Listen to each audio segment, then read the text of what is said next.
On the morning of February 5, 2002, officers from the Royal Canadian Mounted Police arrived at a pig farm in Port Coquitlam, British Columbia. They were there to execute a search warrant related to illegal firearms. What started as a routine investigation quickly escalated into one of the most disturbing criminal cases in Canadian history. During their search, officers made a horrifying discovery: human remains and personal belongings linked to missing women from Vancouver's downtown Eastside. Among the findings were critical pieces of evidence that would soon point to the farm's owner, Robert William Pickton. Soon after, Pickton was arrested and eventually charged in connection with the disappearances of numerous women. In conversations with an undercover officer, Pickton allegedly revealed that he had intended to harm even more victims, a chilling admission that would shock the entire nation. In this documentary, we will uncover the timeline of events, explore how Robert Pickton was able to operate undetected for years, and examine the impact his crimes had on Canadian society and its justice system. Robert William Pickton was born on October 24, 1949, in Port Coquitlam, British Columbia, Canada. He grew up on a pig farm owned by his parents, Leonard and Louise Pickton.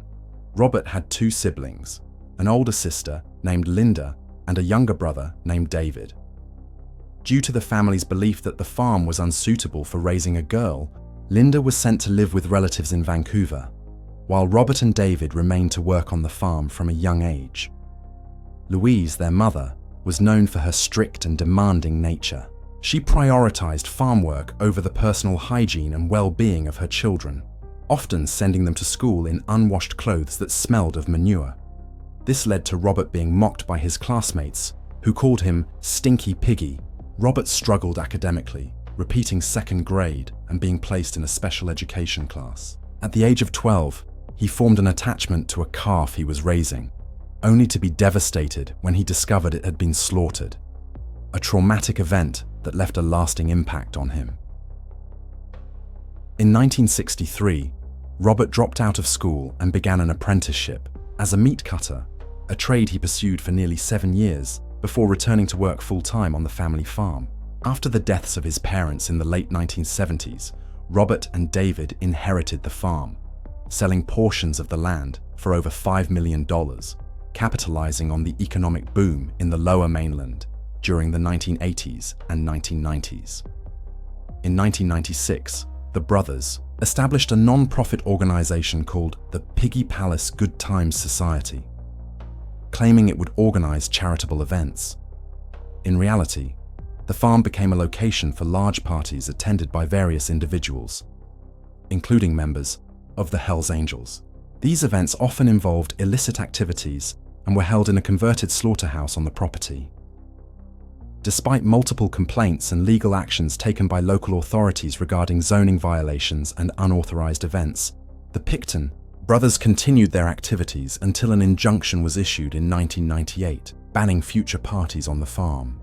The non-profit status of their organization was revoked the following year due to their failure to provide financial statements, leading to the dissolution of the society.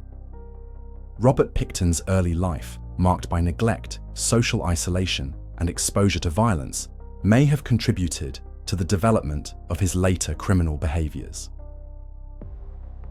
In 1997, a series of mysterious disappearances of women in the Greater Vancouver area began to raise concerns. Most of the missing women were from marginalized communities, including sex workers. These disappearances seemed isolated at first, but over time, patterns began to emerge. The women vanished without a trace, leaving little to no evidence behind, making it difficult for investigators to move forward. As the years went by, it became clear that something more sinister was at play. By 2001, the police had noticed a disturbing trend in the disappearances. In February 2002, the investigation took a significant turn when police received a tip from a former worker at Robert Pickton's farm. The tipster reported that Pickton had boasted about disposing of bodies on his farm and suggested that he might be responsible for the disappearances of several women. While initially dismissed, This tip became a crucial lead. In February 2002, the police obtained a search warrant for Pickton's farm under the pretext of investigating illegal firearms possession. What they found inside the farm was beyond anything they could have expected. Among the evidence, they discovered human remains and personal belongings belonging to women who had gone missing in recent years. The discovery triggered a large-scale investigation, and the authorities quickly realized that Pickton might be connected to the disappearances of at least 33 women between 1995 and 2001. Pickton's farm, which had been seemingly ordinary, now became a crime scene. Investigators uncovered clothing, traces of blood, and body parts scattered among the farm's animal pens and equipment. The evidence pointed to a horrifying reality. Pickton had been murdering women and concealing their bodies on his property. Many of the women were from vulnerable communities, often involved in sex work, making it easier for Pickton to prey on them without attracting attention. The authorities also learned that Pickton had held parties on his farm where people from various backgrounds, including gang members, were invited. These parties, chaotic and often involving illegal activities, helped cover up his crimes. Following the discoveries, Robert Pickton was arrested on February 22, 2002, and formally charged with the murder of two women, Serena Abbotsway and Mona Wilson. As the investigation deepened, more charges were added, and police were able to identify more victims, ultimately linking Pickton to the deaths of 33 women. The investigation continued throughout 2003, with authorities using heavy machinery and advanced techniques to search every inch of the farm. Despite the extensive efforts, investigators found even more remains and pieces of evidence hidden within the soil and around the property. The scale of the crime was both shocking and horrifying, and the toll it took on the local community was immeasurable.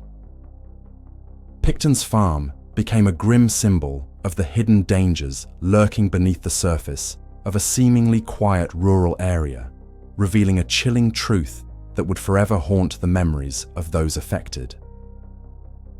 As the investigation into Robert Pickton's crimes gained momentum, the case quickly became one of the most notorious in Canadian criminal history. The scale of his actions shocked the public and left a deep scar on the families of the victims, many of whom had been living on the margins of society and whose disappearances had largely been ignored for years. By 2006, after years of investigation and the discovery of more than 30 victims, Pickton was formally charged with the murder of 6 women, although the authorities believed he was responsible for far more deaths. The trial began in 2007, but due to the complexity of the case and the sheer volume of evidence, it was divided into multiple stages. The trial was closely followed by the media, and it was a painful process for the victims' families who had waited so long for justice. During the trial, prosecutors presented a chilling picture of the crimes committed on Pickton's farm. The evidence, which included DNA samples, eyewitness testimony, and the remains found on the property, was overwhelming. The defense, however, argued that Pickton was mentally ill and not fully responsible for his actions. They claimed that he was a vulnerable man, influenced by his upbringing and troubled childhood. Despite these arguments, the jury found it difficult to ignore the sheer brutality of the crimes and the extensive evidence gathered over the years. The trial ultimately focused on the horrifying details of how Pickton lured his victims, often under the guise of offering them work or a place to stay, before taking their lives and hiding their bodies on his farm. In December 2007, Pickton was convicted of 6 counts of second-degree murder for the deaths of the 6 women. While the prosecution had initially sought a first-degree murder conviction, the jury found that the evidence was insufficient to prove that Pickton had premeditated the killings. Despite this, the verdict still resulted in a life sentence for the 58-year-old killer. However, the case did not end there.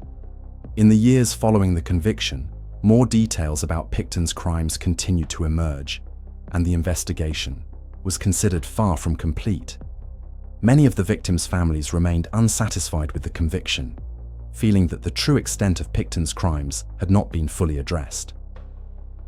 In 2010, Pickton's appeal for a reduced sentence was rejected, and he continued to serve his life sentence in a Canadian maximum security prison. His case remains a somber reminder of the dangers posed by individuals who prey on vulnerable members of society, and the ongoing fight for justice for those who have been silenced. Robert Pickton, the notorious Canadian serial killer responsible for the deaths of at least 6 women and suspected of many more, spent his final years in prison.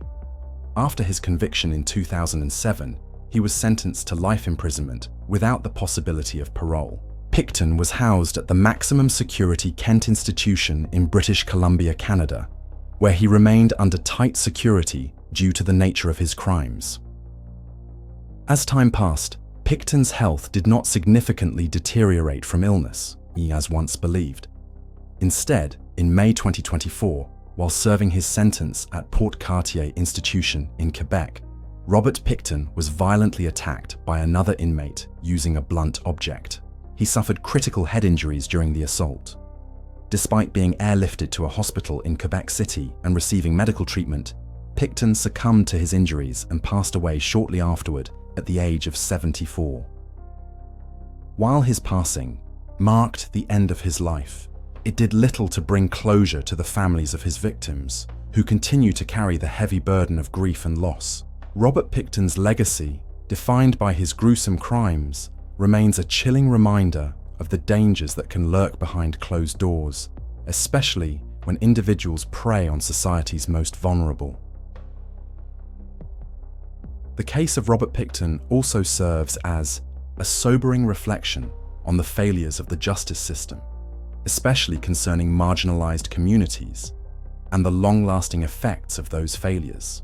Though Pickton's death may have closed a chapter in this dark tale, the scars left by his crimes continue to echo through the lives of the victims' families and the community. As we end this documentary, we are reminded of the importance of justice, compassion, and the need to protect those who are most at risk. Robert Pickton's story is not just one of horror, but also one of missed opportunities, failures, and a long fight for justice.